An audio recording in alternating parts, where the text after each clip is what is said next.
আসসালামু আলাইকুম, welcome to complete legal remedies.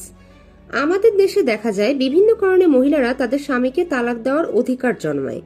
আজকে আমাদের আলোচ্য বিষয় হলো একজন মুসলিম মহিলা চাইলেই কি তার স্বামীকে তালাক দেওয়ার অধিকারী হবে এবং কোন কোন ভিত্তিতে এই তালাক দিতে পারবেন। একজন মুসলিম মহিলা 1939 সালের the dissolution of marriage act অনুসারে চাইলেই তার স্বামীকে তালাক দেওয়ার অধিকারী হতে পারেন।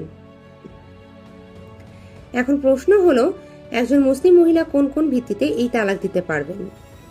যেমন 4 বছরের বেশি সময় ধরে যদি আপনার স্বামীর কোনো খোঁজ পাওয়া না যায়, আপনার স্বামী যদি অনুমতি ছাড়া দ্বিতীয় বিবাহ করে, 7 বছরের বেশি সময়ের জন্য যদি আপনার স্বামী কারাগারে থাকে, 3 বছর যাবৎ যদি আপনার স্বামী বিবাহিত কোনো দায়িত্ব পালন না করে থাকে,